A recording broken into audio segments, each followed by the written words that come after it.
Well, hello, welcome again to a reading through of Philoktetes by Sophocles, and I got up to line 219. So this is after the parados, and now Philoktetes has appeared, as was foreshadowed in the previous stanza. And the first two lines are commonly called extrametrum, that is, they're outside of the meter. So he yells out, "Io xenoi, Io strangers, tines potes gain tendi nautilo plate, cat esket," held over the next line, "ut eu hormon ut oikomenein." So this is a question. So whoever, understand, are you who have put into, this is from cat echo, it's a technical term of putting a ship into a harbour. So whoever are you who have put into this land, literally with your nautical blade. So this is by metonymy, it simply means his oar.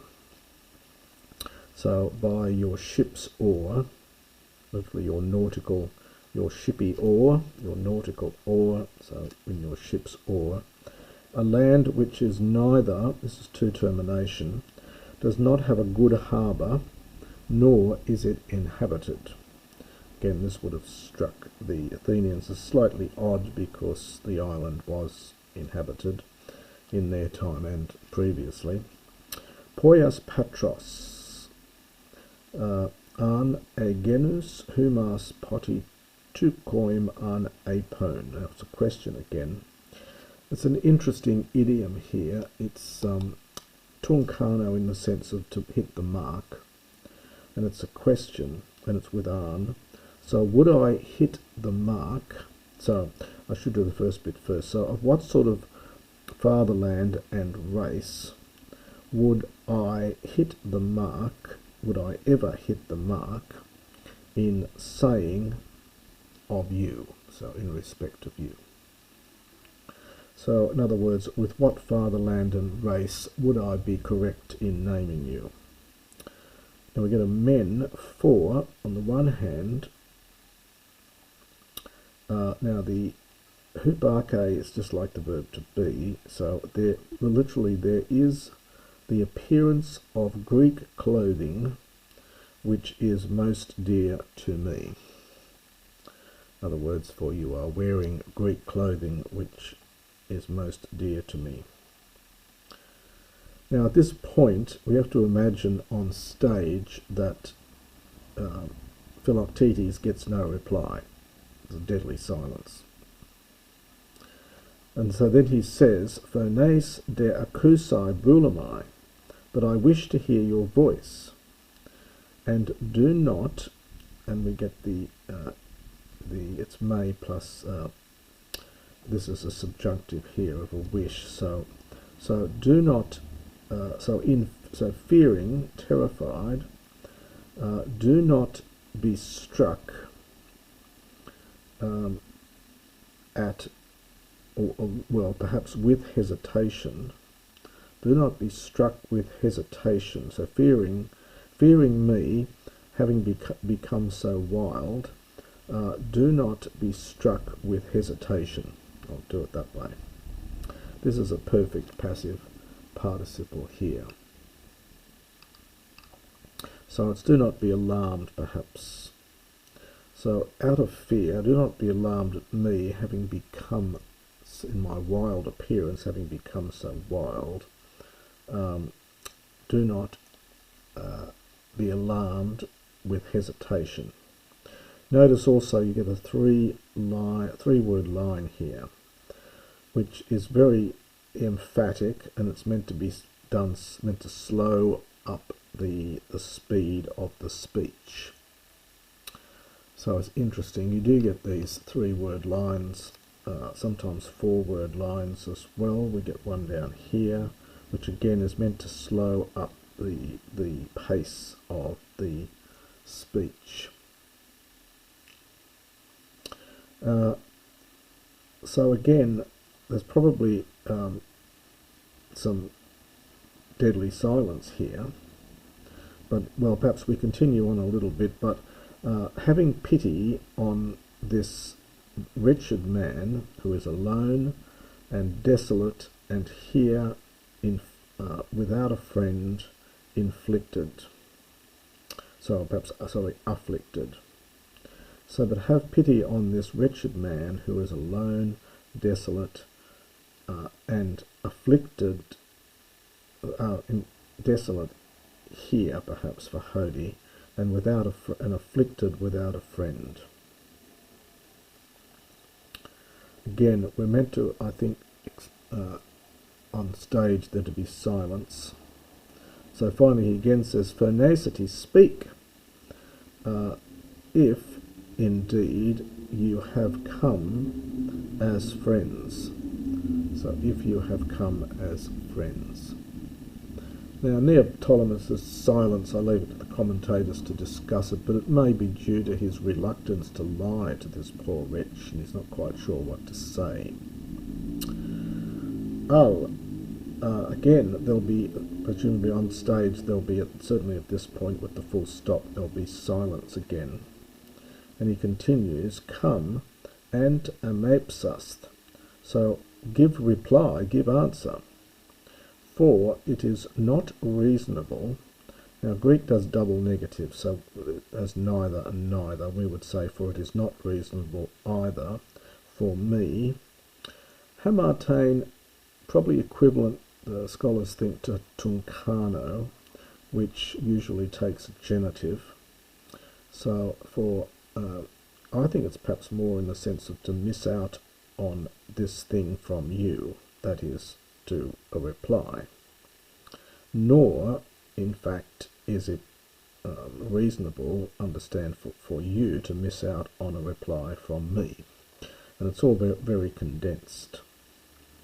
So perhaps you could paraphrase it a little bit. It is not reasonable for either of us to miss out on this, that is, getting a reply. Al oxen, come, O stranger, says Neoptolemos. Know, this is imperative from oida, so know this first. Hunica for hoti, very common in Homer and in Greek drama. So know this first, that we are Greeks. For you wished to know this. In other words, that's what you asked me, for you wished to know this. O Philoktetes phonema, O most dearest voice.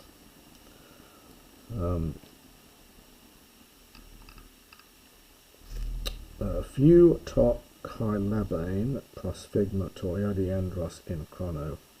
So the few here is an exclamation of joy, and we get lots of these P sounds here. Remember that phi is a PH originally. Piu, kai to labane, prosphegma.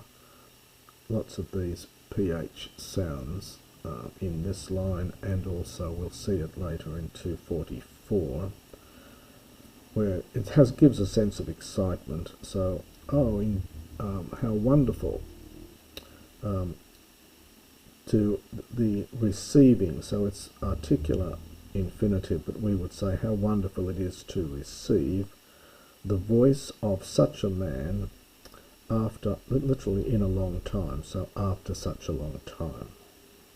Tis set, now the tis, I think, as my little pencil mark here says, goes with the crea.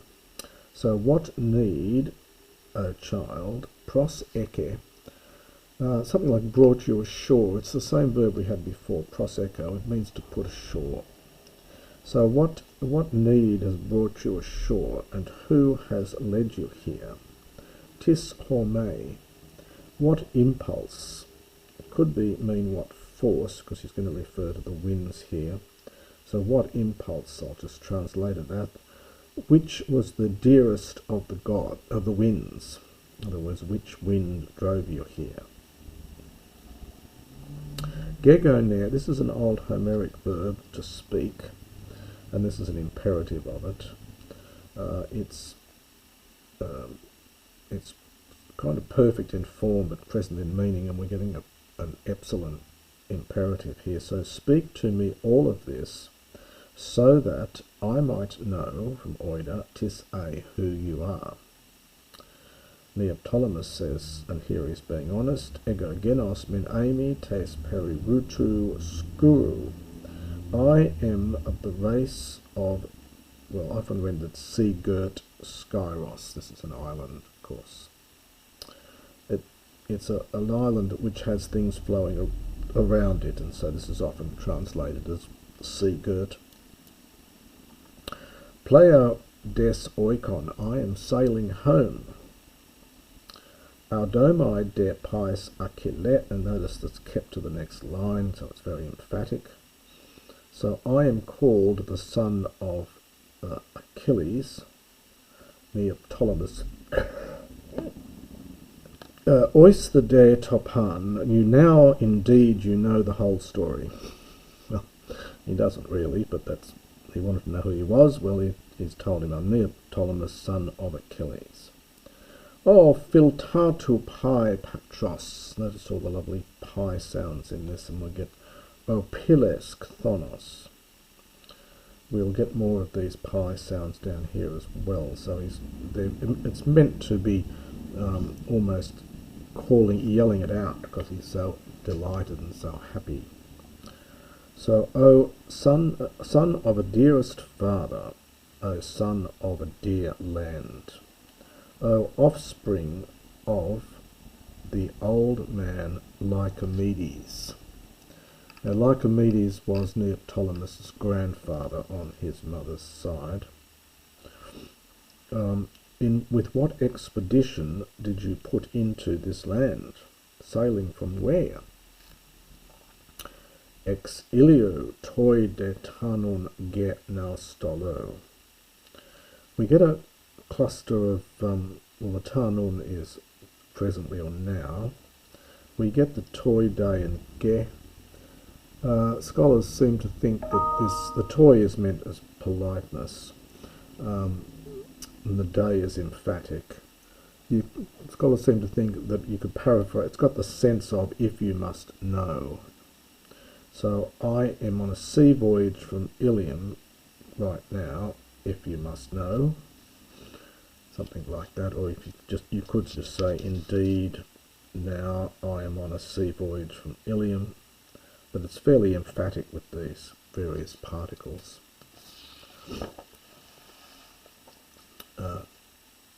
Philoktetes says, Hos epas, literally, how have you spoken? So Greek often uses pos in the sense of what. So, what have you said? Uga de su eista naubates hemin kataken tu pros ilius stolu. For, in fact, you were not a naubates, literally one who steps on board a ship, so a sailor. So you were not a sailor, hemin with us, at the beginning of the expedition to Ilium. Ega meteskes kai su tudi tu ponu, and it's a question, were you in fact, did you in fact have a share? Did you also have a share in this, in this labour? O teknon, uga oista mehontina es oras. Another question. O my child, do you not know me, the one whom you are looking at? Neoptolemos says, Posca katoidan ge aden u depopoti. For how would I, for how, it's literally am I knowing, so we would say how would I know the one whom, in fact, I have never ever seen. U depopoti.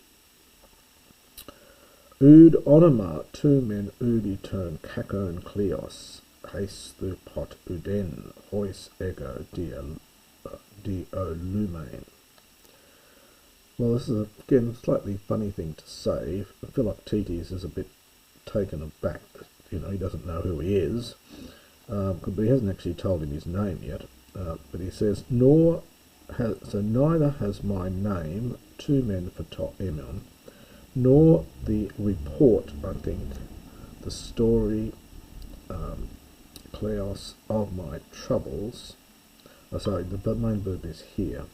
So you have never perceived in any way neither my name nor the report of my troubles, the troubles by which I am destroyed. That's by which my life is destroyed, by which I am destroyed.